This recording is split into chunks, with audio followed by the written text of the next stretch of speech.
Welcome to week 4 of Ruth. By this stage, I assume you're familiar with the book. And last week we went to great lengths to show how God's actually the story. He's the star of the show. The story is totally about Jesus and the way that he redeems us and the way that he has set up his people to be able to live out acts of redemption all the time. I went to great pains last week to prove that, in fact, Boaz's incredible kindness was just a natural result. It was just a logical conclusion of the things that God had built into his society. And God has built similar things into the church today, if we would only notice that that's what he's put inside us. This week, we're looking at the way Boaz did business. And I want to see if we can make a similar link. I want to see if we can determine, was Boaz just an exceptional businessman, just a uniquely kind guy? Or is there something for us in the way business relationships should work, maybe even all power relationships should work based on the gospel? I trust you've listened to Sunday's sermon by now. If you did, you'll know that we looked at this incredible idea. Could it be that all of Boaz's hard work to build up his field, to be able to have a plentiful harvest, to be a good businessman, could the entire point of Boaz's business have been to redeem Ruth? That there was no higher goal behind his business than just to redeem Ruth. And that in doing so, he would set for all time this amazing story as an example of how business can be done. If so, wow, what does that mean for the point of our businesses? Boaz would have had many years of business after that, but what if the climax of the whole point of his earning a profit was simply to be able to redeem someone? That's the idea that came up on Sunday. And if you don't know much of the background to how that played out, Boaz allowed Ruth to glean. In fact, he allowed poor people to glean generally in his field because that was what was encouraged, that was the instruction. To put it in modern day terms, this is like mothers making batches of biscuits and not being too thorough in the way they scoop out the bowl to ensure that there is enough left over for their children to have a good lick. This is the idea that when your dogs are circling around the dinner table and you're almost finished your food, that you don't scrape your plate clean, but that you are deliberately inefficient so that your dogs get to score. You know, that idea that man's best friend is a dog and gravity is a dog's best friend, that they would actually win as a result of your deliberate inefficiency. Weird thought, but what if we were to do business in a deliberately, I don't want to say inefficient, because God has called us to be good stewards, and much of what we were proving on Sunday is that doing generous business isn't the same as being generally lax. So we're called to be really efficient, to maximize the potential in the business without necessarily maximizing the profit for ourselves. That we're designed to work really hard and create wealth, to create resource, to make lots of money. But that's not the why we do what we do. That's the how we do what we do, but the why we do what we do when it comes to business is people, not profit.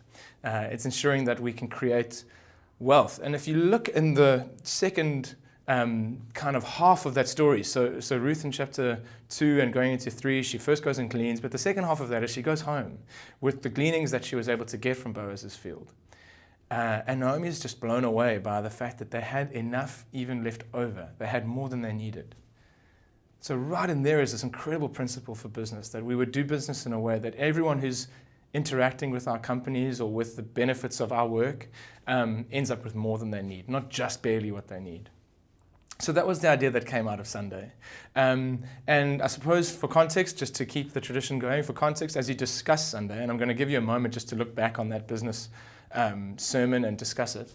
For context, Bethlehem's, the house of bread is what that town's name means. There would have been 2 harvests a year in that environmental economy. So think about that. You're being generous in one of the 2 times a year when you can actually make profit. This isn't a business where Boaz is out gleaning all the time, gleaning and harvesting, I should say, is happening all the time. It only happens twice. What Boaz makes now, what he gets to the threshing floor now, has to last him 6 months before his next opportunity to harvest. And Israel was in this precarious environment. The climate and the kind of situation for farming relied on rain at just the right time. It's a whole fascinating other preach that you can go into, but God almost put his people in this fertile but fragile ecosystem. where they required rain, but at just the right time. If it came too soon or too late, they were ruined because Israel's quite high up in the sense that rain washes away into the valleys where all those evil Moabites lived, if you remember from the first session. And so they couldn't just dam up huge amounts of water in big dams. They didn't have big rivers to feed what they were doing. The Jordan's way down in one area that they didn't actually farm that close to anyway. And so the Israelites relied on the rain coming just at the right time, which means that their very farming rhythm forced them to rely on God and was an exercise in faith. And this is one of the 2 times in the year when you can harvest. So most of us, if we were lacking faith, living in that area at that time, would be pretty protective. This harvest is a good harvest, thank goodness. We've just come out of a famine. Am I ready to come out of a famine? And the first harvest I receive post-famine, I end up being super generous. That was the condition of Boaz's heart. He was able to be super generous. So we're going to pause now before we extrapolate this business idea to, was this just predictable? What does this mean for the way the people of God work now in other power relationships? But I'd like you to have a conversation off the back of Sunday's preach. Could it have been that the whole point of Boaz's profit was for people? And the whole point of his farming and business was to redeem Ruth? And what might that mean for you? Even if the business you run is selling your own time to an employer, and that the salary you get at the end of the month is your dividend, whatever your posture as a business owner might be, how could you be deliberately inefficient or deliberately effective, but not deliberately taking every single profit for yourself in order that you can be a blessing to those around you? Have that chat around what that might mean.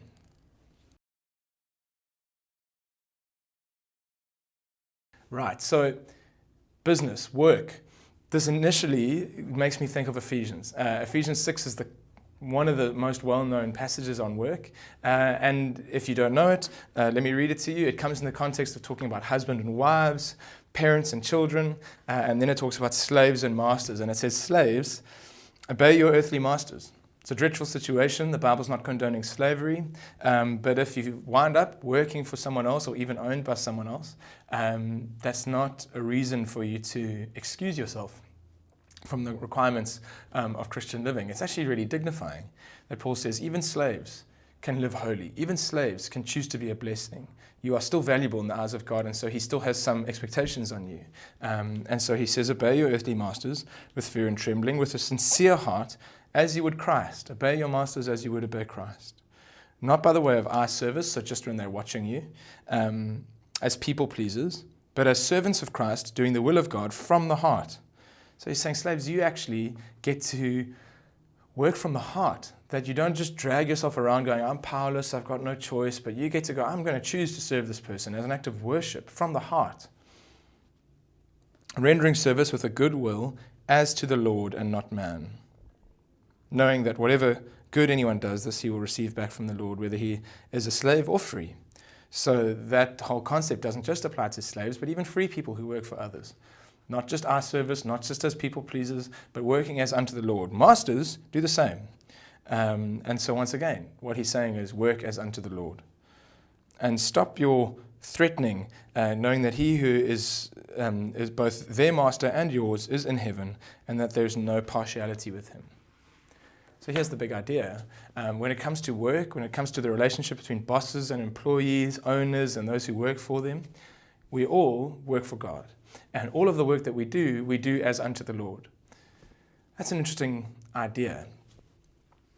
And it might just behoove me to just go, put it out there as an instruction. Work as unto the Lord. Bang, off you go. But I'm interested in the question of motivation. Why should I work hard? Why should I work well? Why should I work from the heart? And even telling me it's for God, I suppose, want to know, okay, but why? What does it mean? I was having an interesting conversation with someone yesterday who was wondering what the meaning of work is. And this is a person who's just turned 21, he's just started his first job, he's starting to earn some good money. And so I was impressed that he was even wondering that, because the temptation, I suppose, is just to follow the money at the beginning of your work life. Meaning doesn't really enter into it. It's only when you get to your midlife crisis or later on in your career that you start wondering what was the point of all of this. It was pretty insightful that he was asking that question early on, but it's a deep existential question that we ask in many facets of life. What's it for? What does it mean? At some point, parents, I think, get confronted with what is the point of all these sacrifices? Just to create another human being who is somehow able to then make the same sacrifices? And is the survival of the species really the point? Do we make all these sacrifices on our own personal health and time and calling and travel and excitement and faith even, and areas that we would like to invest in, because I'm going to invest in this life to get this life ready to then go on and do the same thing over again? Is that just the point? People ask that question often about their own physical bodies and health. If I'm going to work so hard to steward my body, temple of the Holy Spirit and all that sort of stuff, just so that it can, I might delay the aging process by a little bit, it's still going to die. I'm still going to pass away. What's the point? I'm just delaying the inevitable. People ask us about the planet often. There's this deep innate sense we've got to stop the rot, we've got to stop the abuse of this planet, but it's passing away anyway. What's the point? Tough question to have to ask. What's the point? We don't ask that question so much about love. People start asking that question later when they're sort of deep into marriage, but when you're in love, no one ever stops to ask the question, what's the point? There is this excitement and people just kind of roll on with it and don't stop and go, what's the point? The other time people tend not to ask what's the point is in business, particularly if they own their own business. And there's this thrill of going out and succeeding and closing the deal and making advances in their career and so on. What's the difference? Why is it that in some areas of your life, and you may not have resonated necessarily with the in-love experience or the building your own business experience, but there'll be pockets of your life where you don't ask, what's the point? And there'll be other parts of your life where you do, if you're honest, come to those existential questions. Am I just going through the motions? I'd submit to you that the difference is story. If I can put what I'm doing into a narrative that gives it meaning. Things don't have meaning in and of themselves. They have meaning when they're in a story, when they're in relationship to other concepts. When you can go, this, therefore this equals that. There was this baddie, then a goodie came in to fix it all, and this is the beautiful end, happily ever after. When we have a story, it gives meaning. It's why so many products pay so much money to end up being inserted into movies. It's so that you end up feeling like, well, this watch that's worth half a house is worth buying because it means something to James Bond, therefore it should mean something to me. It's ridiculous. But if you put a concept into a story, if you put an activity into a story, it has meaning. Work gets put into a story that's often false, but it gives us the illusion of meaning for a while. I'm here to build some kind of legacy. I'm here to make some money. I'm here to advance up the ladder. And I think part of that is because so much of the story that we consume in series, on whatever medium we're sort of consuming narrative, encourages the idea that we get ahead in business. It's part of why love always seems to come with a meaning already baked in. So much of what we read, so much of what we are exposed to in terms of narrative are love stories. And so when you find yourself in a relationship, you don't stop to question, what does this mean? What are the results that this might have in my life? Is getting married to this person a realistic possibility? And would that move me further in my calling? We don't ask questions like that. We don't even wait to think about the meaning, because it's just what we've watched love story after love story after love story. And so if it feels this way, I'm just going to go with it. And the story gives it meaning. It becomes crucial then, if you're following the logic of all of this, that anything I'm doing ends up in a story. Otherwise, I'm going to struggle to have motivation for it. And more importantly, that story is true. If it's based on some fictitious story, then eventually the meaning runs out. And that's exactly what happens in business later than maybe it should. The fake story of greed or power or advancement, when you've been watching House of Cards or whatever it is that sort of motivates you for a while to get ahead in your organization or your industry, eventually that story runs out because you weren't actually designed to run on power. You weren't actually designed to run on receiving glory. You were designed as a worship leader to give glory to someone else. And so any story that you are the star of eventually runs out of steam. You were never designed to be the star of your own story. You're not safe with the leading role. It's not good for you. And so any story that I'm living in that it has me as the star eventually runs out of steam. And so then you get those midlife crises. You get that exec who's made a whole lot of money and goes, well, what was the point? I used to think that I was the star and getting ahead and being acclaimed and revered by my colleagues and earning all this money as a reward that shows just how valuable I am. I thought that was the point, but now that really feels hollow. So what's a good point? What's a good story to put work into? I want you to, in Ephesians, so I just read you Ephesians 6 about slaves and masters and work, and that we should do this joyfully for God. You can skip back and see that God has got instructions for the way households should be run. And remember, I was saying parents often go, what's the point? Marriage can sometimes get to a what's the point? And so there's some stuff in there for you as well around how husbands should treat wives and how parents should treat children and vice versa. But all of that is in the context of a beautiful story, a massive point that gives meaning to all of it. So we're going to have to flick back to the beginning of this section of Ephesians. And it comes out of chapter 5 from verse 15. Look carefully then how you walk, not as unwise, but as wise, making the best use of the time, because the days are evil. Therefore, don't be foolish, but understand what the will of the Lord is. And don't get drunk on wine, for that's debauchery, but be filled with the Spirit. Why? Because the days are evil. The time is short. We're part of a massive story that's coming to a conclusion.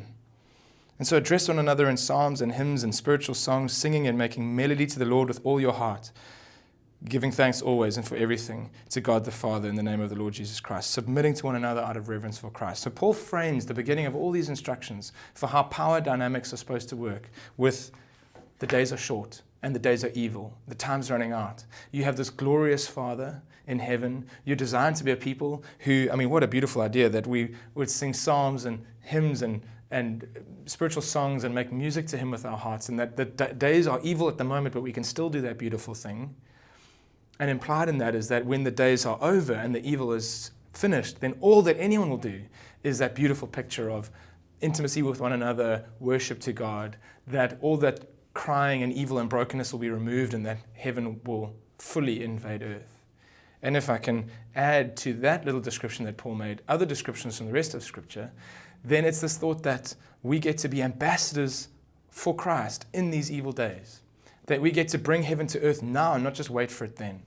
That we get to fix what's broken and repair what's ugly and improve what's cracking and walls of cities that are in ruins. We get to rebuild. That's the story. That's the context. Within that context, within that narrative, here's how you treat one another. Submit to one another out of reverence for Christ. Really value one another and honor one another. Wives and husbands, it looks like this. Parents and kids, it looks like this. Owners of businesses and people who work for businesses, it looks like this. All of the instructions flow out of this massive narrative. The days are short. The days are evil. But they're coming to an end. And we get to be a pocket right now of those who worship God and who have our hearts making melody to Him. Which is why, husbands, love your wives like you love Jesus. It's why, hey, parents, treat your children the way your Father in heaven treats you. It's why bosses and employees work with one another as if you're actually working for God. All of those instructions are in the context of you are behind enemy lines and you are playing out before the world's eyes what heaven looks like.